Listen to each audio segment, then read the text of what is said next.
Thank you all.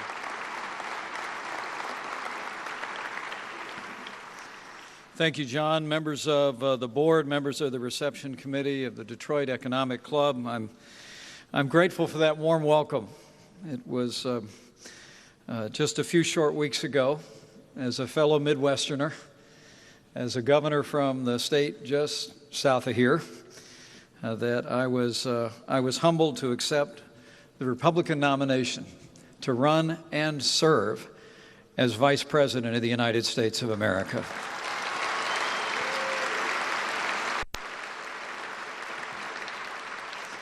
In the midst of the weakest economic recovery since the Great Recession, today at this historic forum, the Republican nominee for President of the United States will do what so many American leaders have done before at this very podium. Simply put, today you will hear your keynote speaker outline a vision, a new economic vision to make America great again.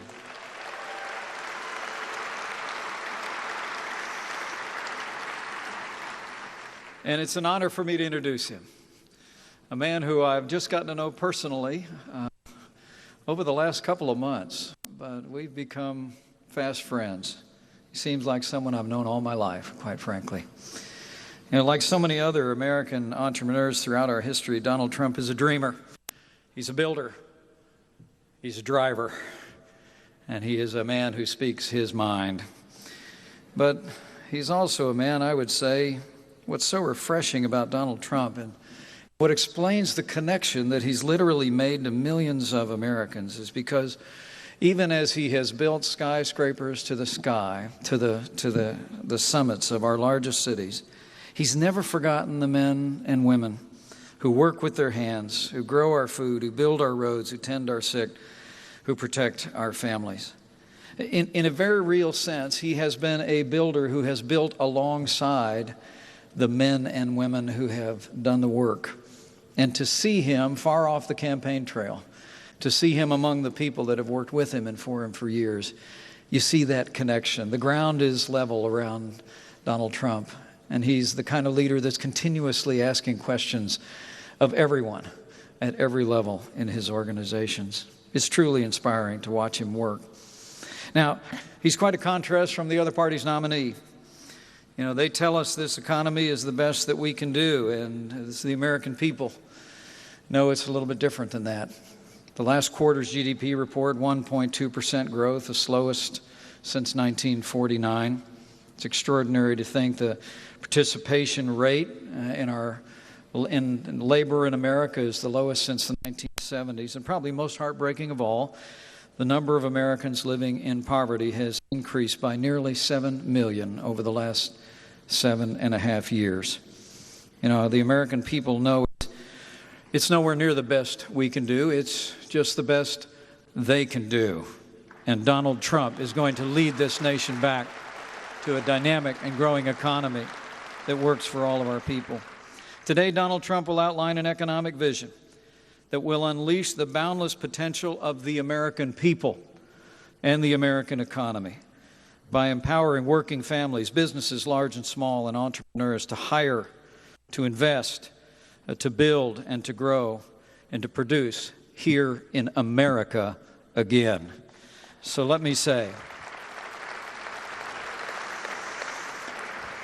it is truly a privilege, but it is also a high honor for me to introduce to you a man who I believe will make America great again and will be the next President of the United States of America, your Speaker, Donald Trump.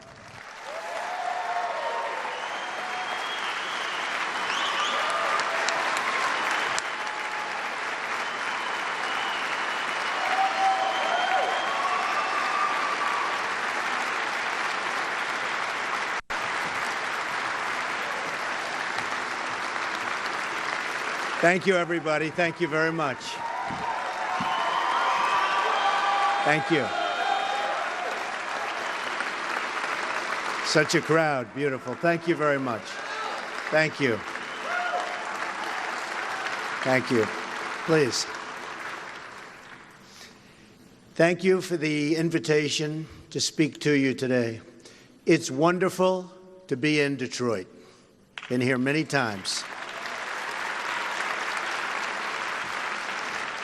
We now begin a great national conversation about economic renewal for America. It's a conversation about how to make America great again for everyone, especially, and I say especially, for those who have the very least. The city of Detroit is where our story begins. Detroit was once the economic envy of the world. The people of Detroit helped to power America to its position of global dominance in the 20th century.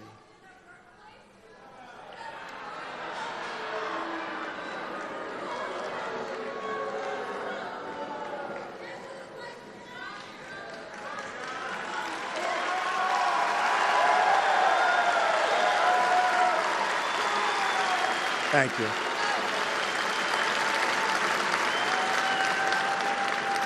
Thank you very much.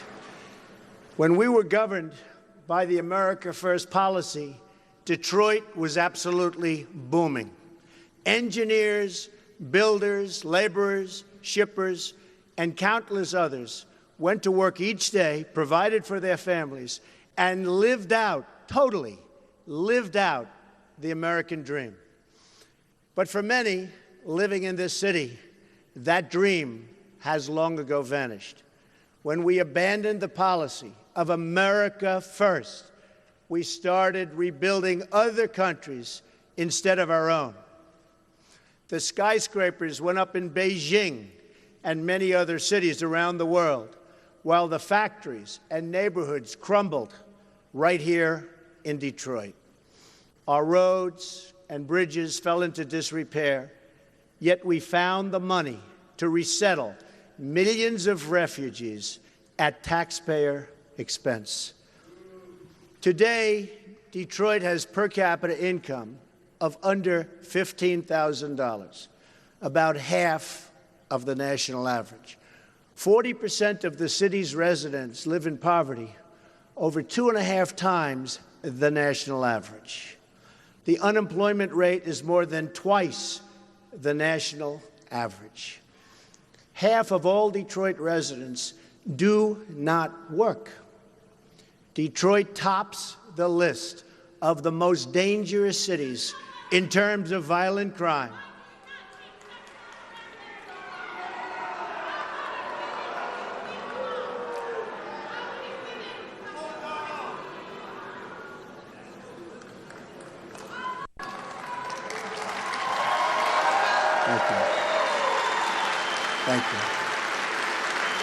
Thank you. Detroit tops the list of most dangerous cities in terms of violent crime. These are silenced victims whose stories are never told by Hillary Clinton, but victims whose suffering is no less real or permanent. In short, the city of Detroit is the living, breathing example of my opponent's failed economic agenda.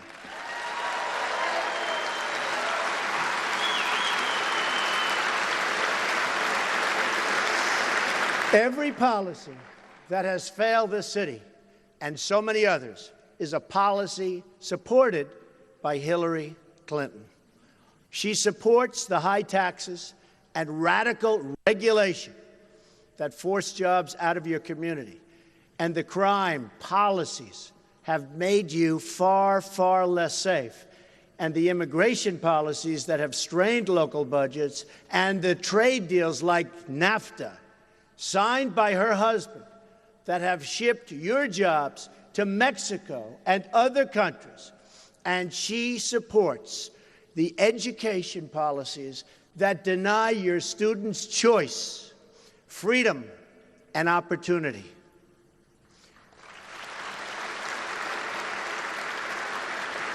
She is the candidate of the past. Ours is the campaign of the future.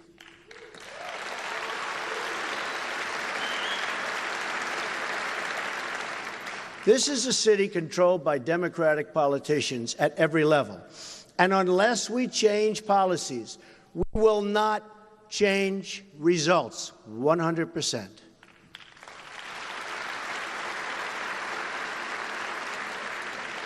Today, I will outline my economic vision. In the coming weeks, we will be offering more detail on all of these policies and the ones we have already rolled out.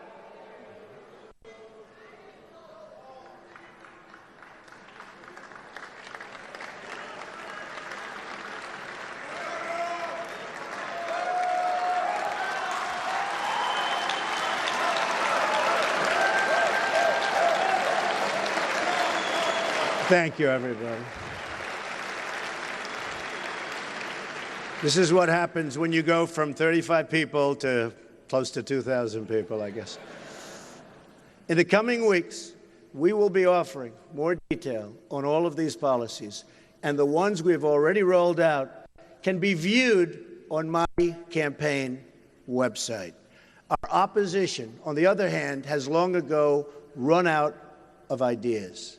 All Hillary Clinton has to offer is more of the same: more taxes, more regulations, more bureaucrats, more restrictions on American energy and on American production.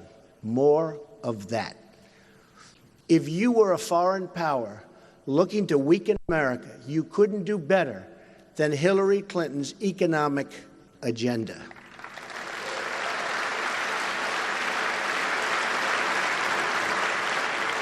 Nothing would make our foreign adversaries happier than for our country to tax and regulate our companies and our jobs right out of existence. The one common feature of every Hillary Clinton idea is that it punishes you for working and doing business in the United States. Every policy she has tilts the playing field towards other countries at our expense. And that's why she tries to distract us with tired political rhetoric that seeks to label us, divide us, and pull us apart. My campaign is about reaching out to everyone as Americans and returning to a government that puts the American people first.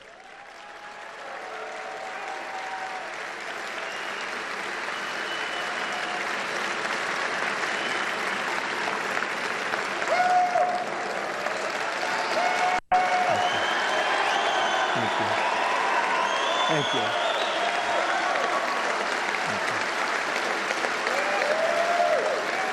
Thank you. Here is what an America First economic plan looks like. First, let's talk tax reform. Taxes are one of the biggest differences in this race. Hillary Clinton, who has spent her career voting for tax increases, plans another massive job-killing $1.3 trillion tax increase. Big increase, one of the biggest ever. Her plan would tax many small businesses by almost 50%. Recently, at a campaign event, Hillary Clinton short-circuited, you know this, you've heard this one. Hillary Clinton short-circuited again, to use a now famous term, when she accidentally told the truth and said that she wanted to raise taxes on the middle class.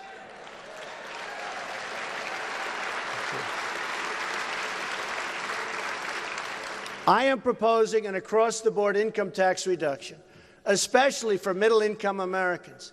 This will lead to millions of new and really good-paying jobs. The rich will pay their fair share, but no one will pay so much that it destroys jobs or undermines our ability as a nation to compete.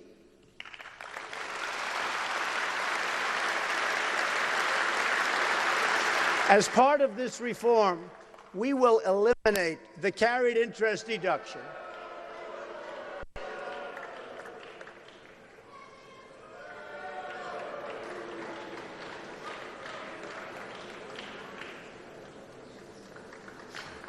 Thank you.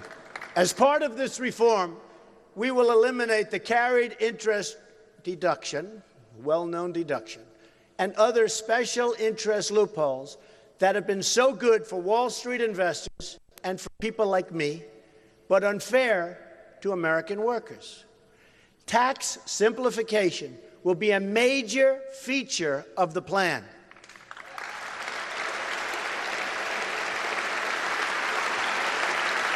Our current tax code is so burdensome and so complex that we waste 9 billion hours a year in tax code compliance. My plan will reduce the current number of brackets from 7 to 3 and dramatically streamline the process.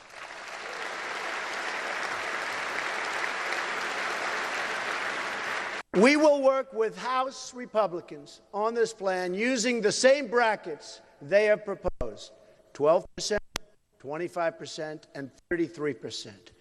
For many American workers, their tax rate will be 0.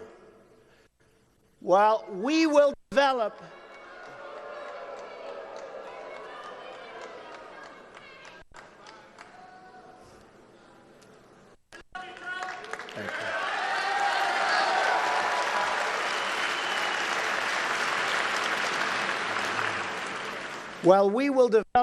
our own set of assumptions and policies, agreeing in some areas but not in all or in others, we will be focused on the same shared goals and guided by the same shared principles: jobs, growth, and opportunity.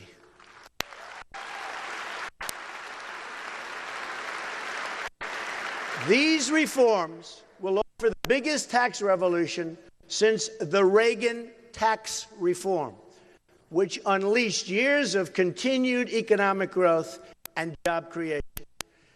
We will make America grow again.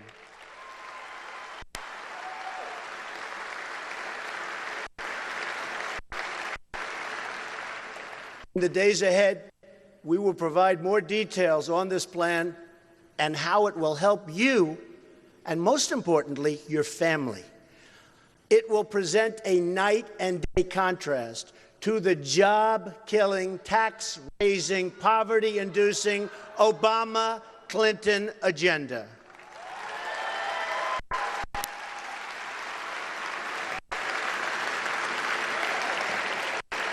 So important, the state of New York has already lived through Hillary Clinton's failed leadership. The Washington Post just published today a devastating article on Hillary Clinton's broken promises. She pledged 200,000 jobs for upstate New York when she was a senator. But what happened? What happened?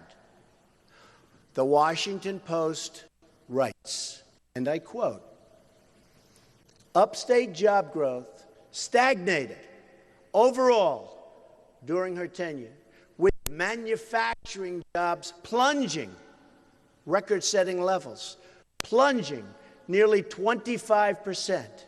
The former First Lady was totally unable to pass big-ticket legislation. Many promised jobs. They were all promised. I remember it so well. Vote for Hillary. She'll bring back your jobs.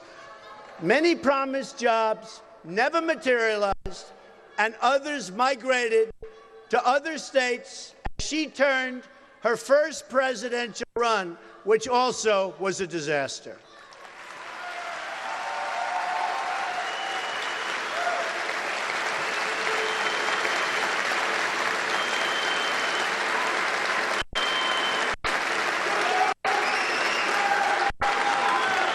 Thank you. Thank you.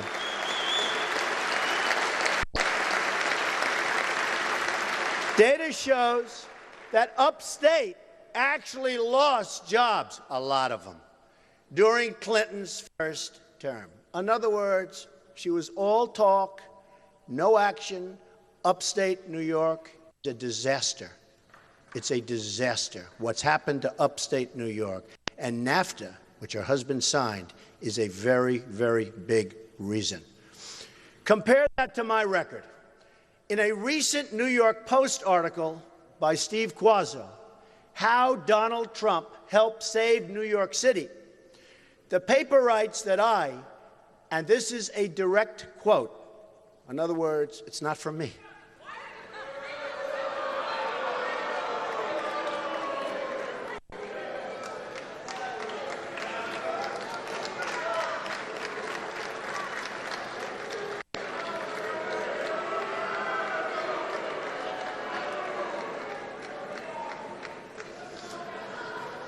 Thank you.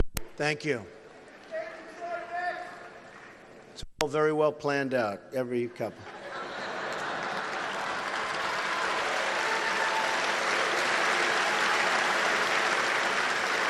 And this is a direct quote that basically Donald Trump waded into a landscape of empty Fifth Avenue storefronts, the Dust Bowl, mugging ground that was Central Park, so dangerous, and a Wall Street area seemingly on its last legs as companies moved out.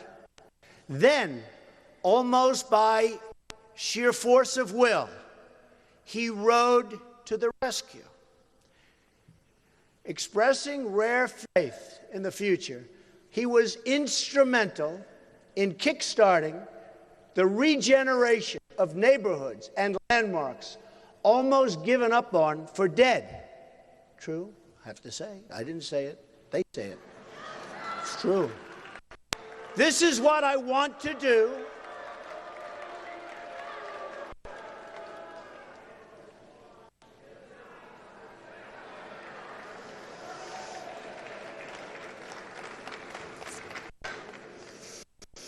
You all remember New York City was a disaster. We made it great. We made it great. This is what I want to do. Thank you. This is what I want to do for our country. I want to jumpstart America, and it can be done, and it won't even be that hard.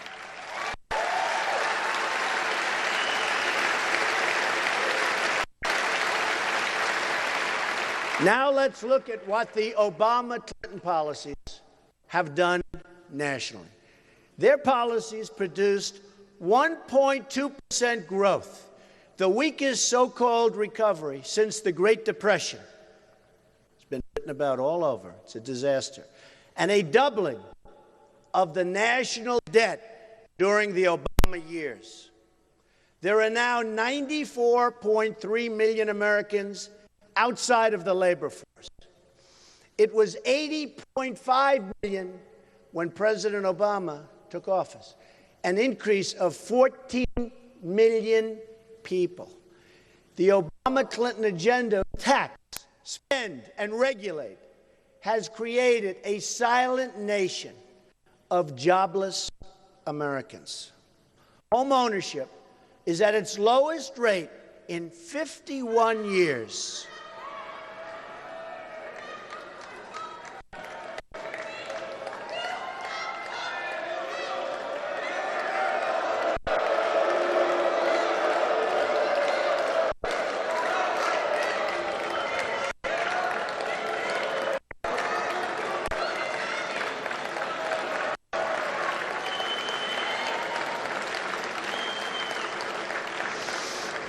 Thank you very much.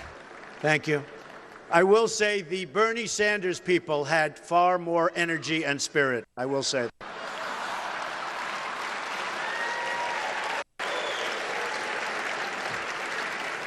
Nearly 12 million people have been added to the food stamp, and these people are growing, and it's growing so rapidly since President Obama took office.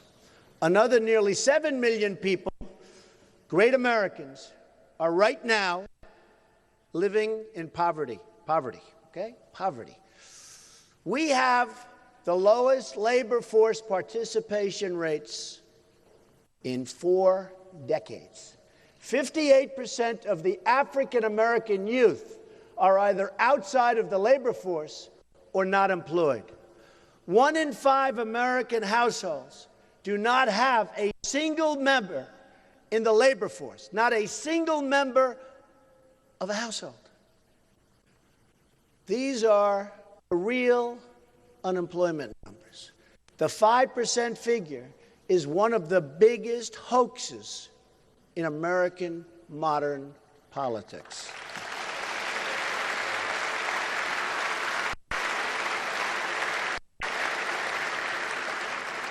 Meanwhile, American households are earning more than $4,000, think of that, $4,000 less today than they were 16 years ago. The average worker today pays 31.5% of their wages to income and payroll taxes. On top of that, state and local taxes consume another 10%. Very grim picture. The United States also has the highest business tax rate among the major industrialized nations of the world at 35%. It's almost 40%.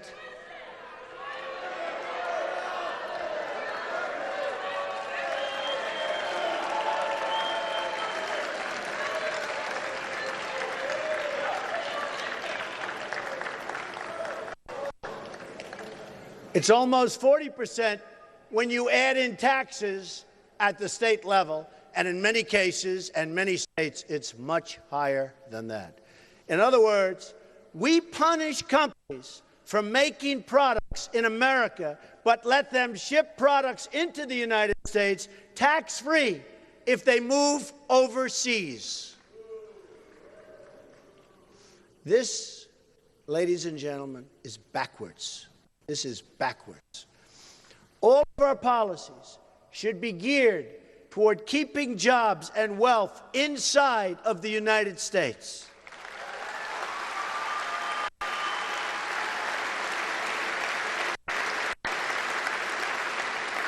Under my plan, no American company will pay more than 15% of their business income in taxes. In other words, we're reducing your taxes from 35% to 15%.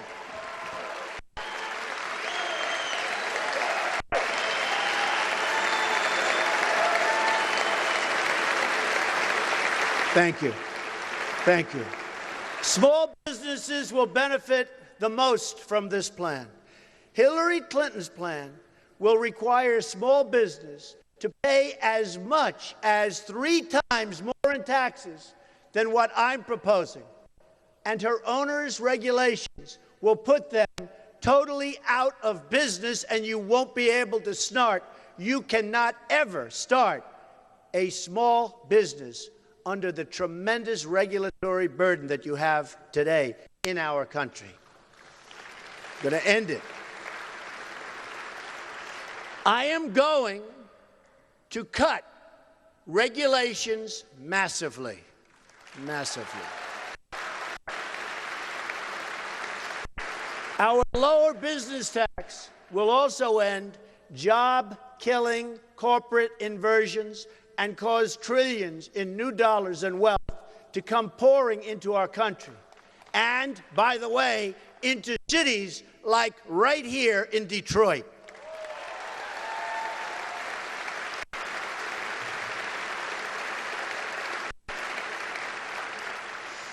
To help unleash this new job creation, we will allow businesses to immediately expense new business investments. No one will gain more from these proposals than low and middle income Americans.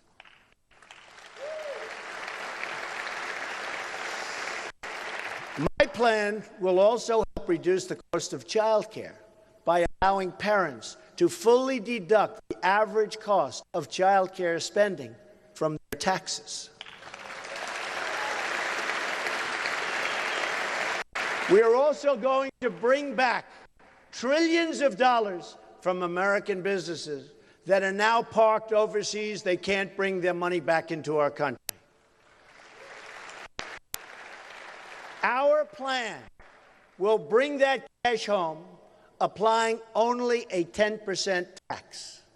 This money will be reinvested in states like Michigan, which are having serious problems. Finally, no family will have to pay the death tax. American workers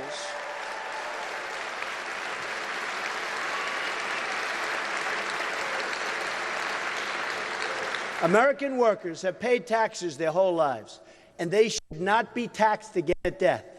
It's just plain wrong, and most people agree with that.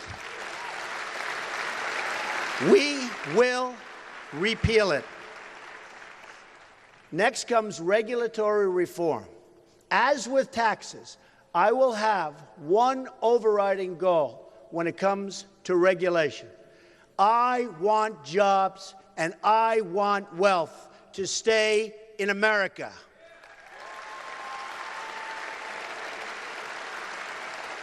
Motor vehicle manufacturing is one of the most heavily regulated industries in the country and even in the world. The U.S. economy today is 25% smaller than it would have been without the surge of regulations since 1980. It is estimated that current overregulation is costing our economy as much as $2 trillion a year. That's money taken straight out of cities like Detroit. So many of our cities are suffering so gravely, right out of Detroit and others. The Federal Register is now over 80,000 pages long. As the Wall Street Journal noted, President Obama has issued close to 400 new major regulations since taking office, each with a cost to the American economy of $100 million or more. In 2015 alone, the Obama administration unilaterally issued more than 2,000 new regulations, each a hidden tax on American consumers and a massive lead weight on the American economy. It is time to remove the anchor dragging us down, and that's what it's doing. It's dragging us down.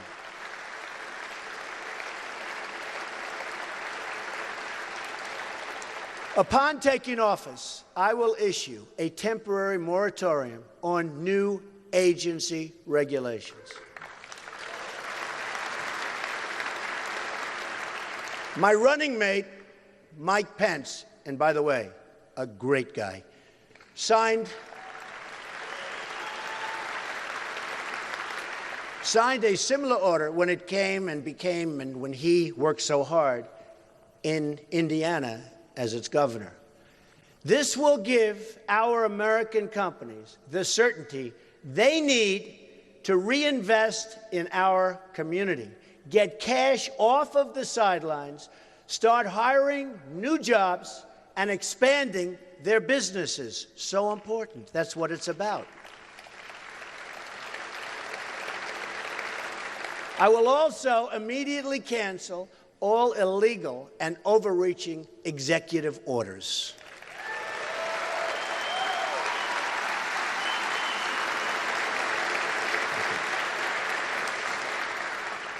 Next, I will ask each and every federal agency to prepare a list of all of the regulations they impose on Americans which are not necessary, do not improve public safety, and which needlessly kill many, many jobs.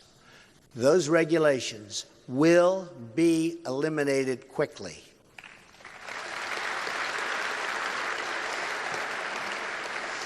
We are in a competition with the world, and I want America to win.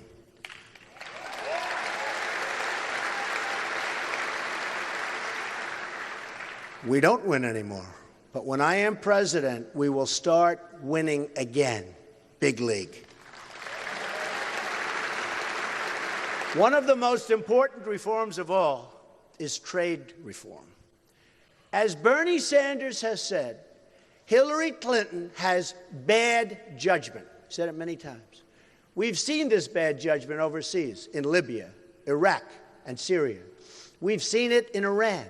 We've seen it from President Obama when he gives $150 billion to Iran, the #1 terrorist state, and even gives them $400 million in money laundered cash as a ransom payment.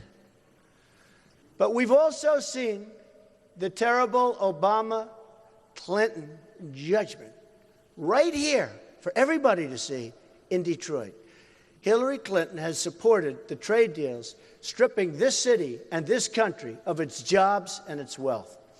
She supported Bill Clinton's NAFTA. She supported China's entrance into the World Trade Organization. She supported job-killing trade deal, and that was a really bad one, with South Korea.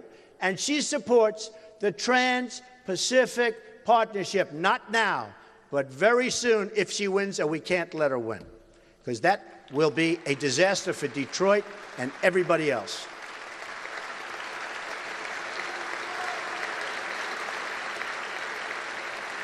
Let's talk about South Korea for a moment, because it's perfectly, and it just perfectly illustrates the broken promises that have hurt so many American workers. President Obama and the usual so-called experts who've been wrong about every trade deal for decades predicted that the trade deal with South Korea would increase our exports to South Korea by more than $10 billion, resulting in some 70,000 jobs. Like Hillary Clinton's broken promises to New York, these pledges all turned out to be false. Instead of creating 70,000 jobs, it has killed nearly 100,000 jobs, according to the Economic Policy Institute. Our exports to South Korea haven't increased at all, but their imports to us have surged more than $15 billion, more than doubling our trade deficit with that country. What else is new? It's happening with everyone. The next betrayal will be the Trans-Pacific Partnership. Hillary Clinton's closest friend, Terry McAuliffe, confirmed what I've been saying, and this is from the beginning. If sent to the Oval Office, Hillary Clinton will enact the TPP, as sure as you're sitting there. Her donors will make sure of it. A vote for Hillary Clinton is a vote for TPP, and it's also a vote for NAFTA. Our annual trade deficit in goods with Mexico has risen from close to zero, think of that, close to zero in 1993 to almost $60 billion today.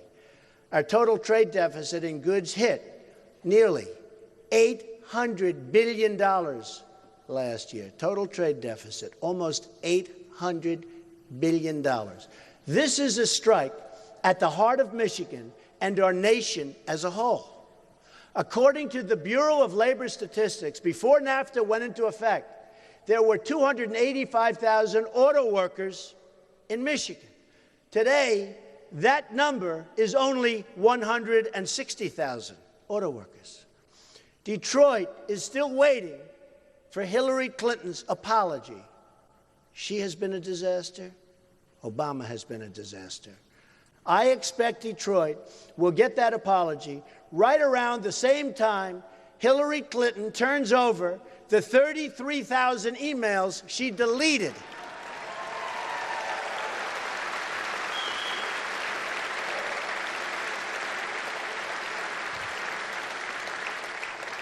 Hillary Clinton's Trans-Pacific Partnership will be an even bigger disaster for the auto industry, believe me, even bigger and even worse than NAFTA. In fact, Ford Motor Company has announced its opposition to the deal. According to the Economic Policy Institute, the U.S. trade deficit with the proposed TPP member, all of the member countries, has cost over 1 million manufacturing jobs in the year 2015, 1 million jobs. By far, the biggest losses occurred in motor vehicles and parts, which lost nearly 740,000 manufacturing jobs. What are we doing? Michigan ranks first for jobs lost as a share of state workforce due to the trade deficit with TPP members. Just imagine how many more automobile jobs will be lost if the TPP is actually approved. It will be catastrophic. That's why I have announced we will withdraw from the deal before that can ever happen.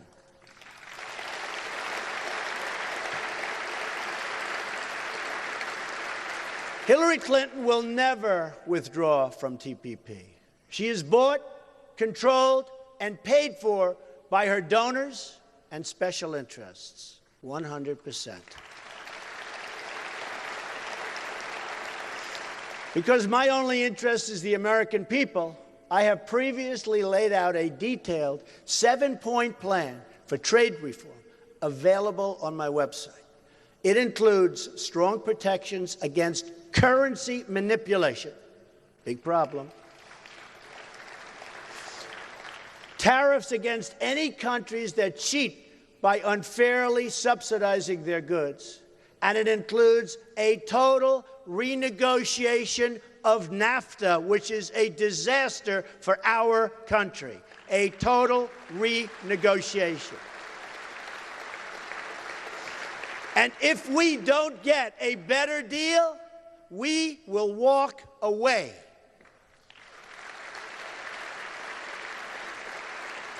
At the center of my plan is trade enforcement with China. This alone could return millions of jobs into our country. China is responsible for nearly half of our entire trade deficit. They break the rules in every way imaginable, including militarily. China engages in illegal export, subsidies, prohibited currency manipulation, and rampant theft of intellectual property. It's rampant. It's out of control.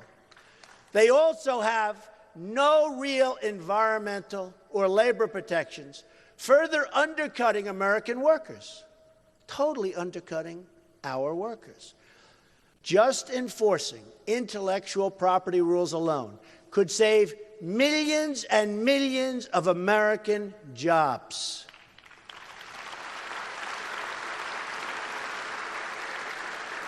According to the U.S. International Trade Commission, improved protection of America's intellectual property in China would produce more than 2 million more jobs right here, right now in the United States.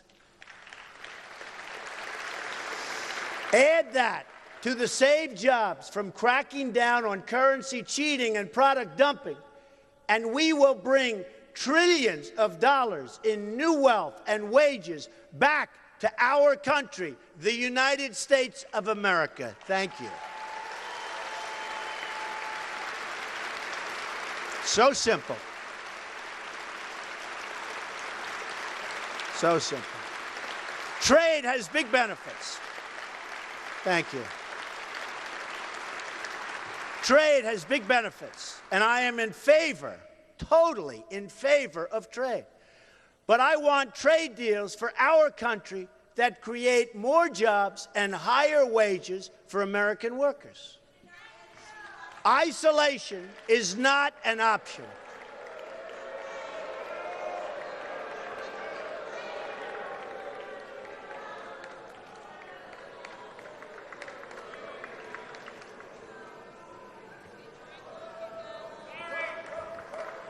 Thank you. Thank you. Isolation is not an option.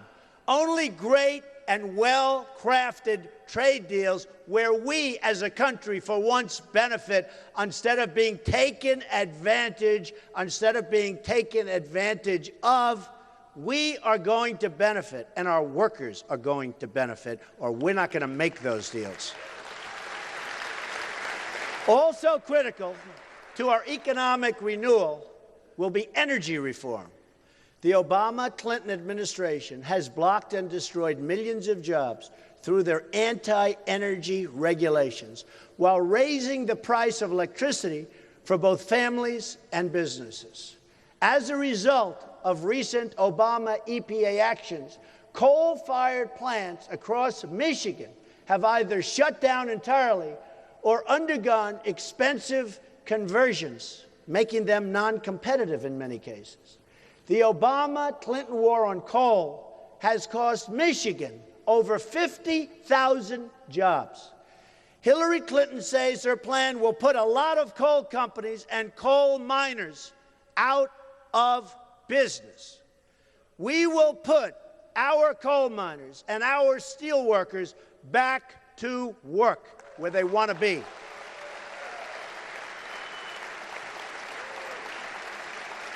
Clinton not only embraces President Obama's job-killing energy restrictions, but wants to expand them, including going after oil and natural gas production that employs some 10 million Americans.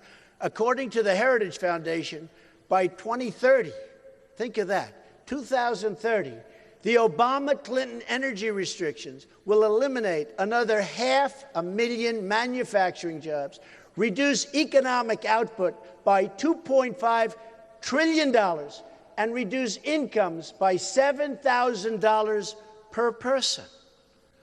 A Trump administration will end this war on the American worker and unleash an energy revolution that will bring vast new wealth to our country.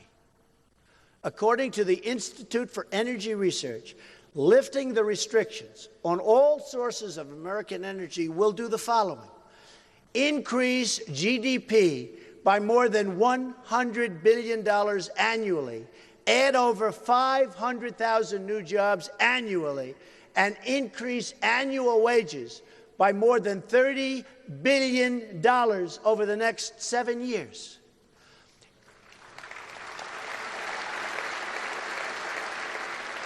Additionally, it'll increase federal, state, and local tax revenue by almost $6 trillion over 4 decades, increase total economic activity by more than $20 trillion over the next 40 years. The reforms I have outlined today are only the beginning. When we reform our tax, trade, energy, and regulatory policies, we will open a new chapter in American prosperity, which is so desperately needed. We need a new chapter. We can use this new wealth to rebuild our military, which is desperately needed, and our infrastructure. As part of this new future, we will also be rolling out proposals to increase choice and reduce cost in childcare, offering much-needed relief to American families. They're suffering. They're suffering. We're going to get them this much-needed relief. I will unveil, thank you. I will unveil my plan on this in the coming weeks that I've been working on with my daughter, Ivanka, who's here.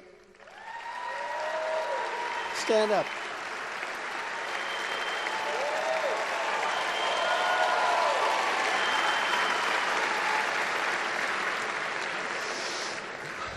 She feels so strongly about this. And an incredible team of experts. Likewise, our education reforms will help parents send their kids to a school of their choice. It will be so good for Detroit. We will also give our police and law enforcement the funds and support they need to restore law and order to this country. Law and order.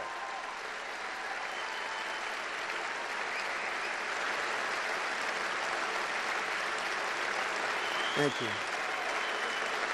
Thank you.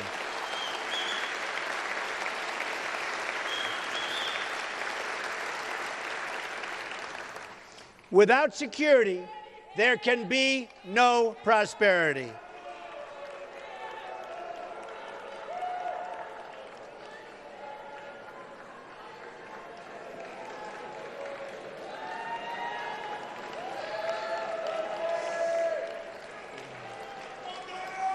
Without security, there can be no prosperity.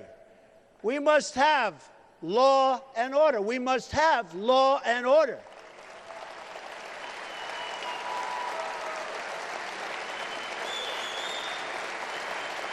And by the way, our police in this country are really unrecognized for the incredible job they do. Thank you. In the coming days, we will be rolling out plans on all of these items.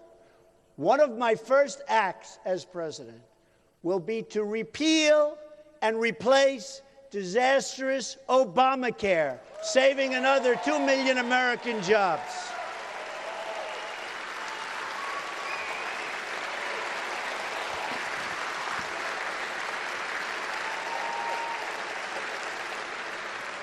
We will also rebuild our military and get our allies to pay their fair share for the protection we provide to them, saving us countless more billions of dollars to invest in our own country. We also have a plan on our website for a complete reform of the Veterans Administration. This is something so desperately needed to make sure our vets are fully supported and get the care they deserve, which they have not been getting, not even close.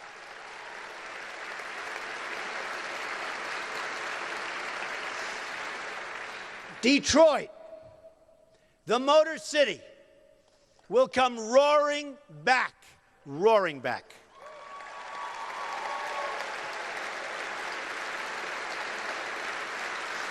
We will offer a new future, not the same old failed policies of the past. Our party has chosen to make new history by selecting a nominee from the outside, and that's outside of the very, very already proven rigged system.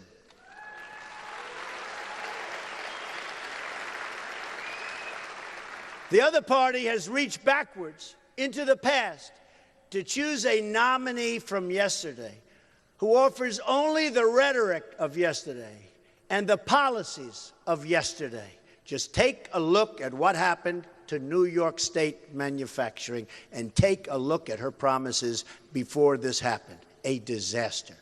There will be no change under Hillary Clinton. Only 4 more years of weakness and President Obama. But we are going to look boldly into the future. We will build the next generation of roads, bridges, railways, tunnels, seaports, and airports. That, believe me, folks, is what our country deserves. American cars will travel the roads. American planes will connect our cities, and American ships will patrol the seas. American American steel will send new skyscrapers soaring all over our country.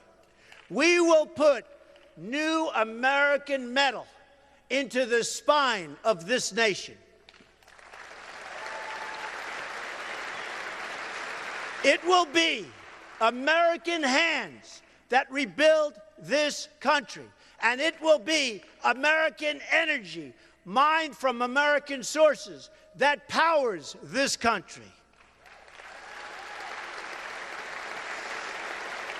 It will be American workers who are hired to do the job. American workers. Americanism, not globalism, will be our new credo. Our country will reach amazing new heights, maybe heights never attained before. All we have to do is stop relying on the tired voices of the past. We can fix a rigged system by relying on the people who rig. And just remember this, it's so important. We are reliant on people that rigged this system in the past. We can't fix it if we're going to rely on those people again. We can't solve that problem.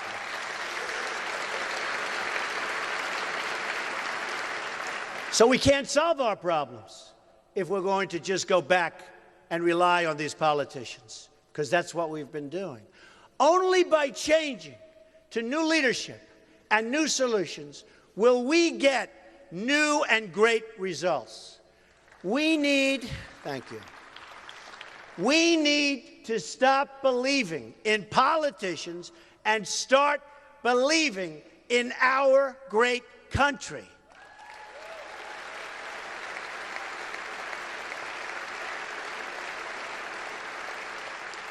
Before everything great that has happened, the doubters have always said, it couldn't be done. They say it right now. It couldn't be done. They actually said it when I ran for political office. It's not going to happen. He's never done it before. It happened. America is ready to prove the doubters wrong. They want you to think small. I am asking you to think big. We are ready to dream great things for our country once again. We are ready to show the world that America is back, bigger and better and stronger than ever before. Thank you very much. God bless you. Thank you. Thank you. Thank you very much. Thank you. Thank you very much.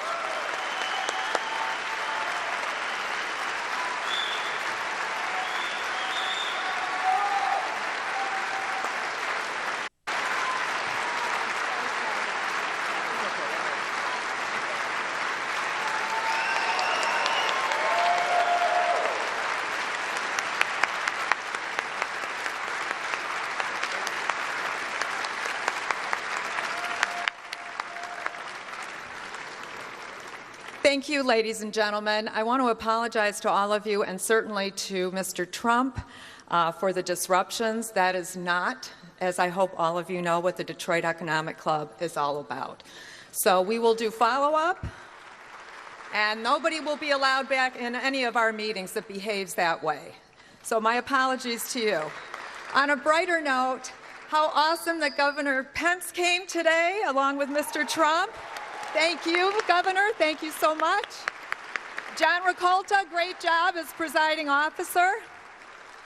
And if you'd all like to join us for lunch, we'll have a strolling lunch. We need you to leave through this door.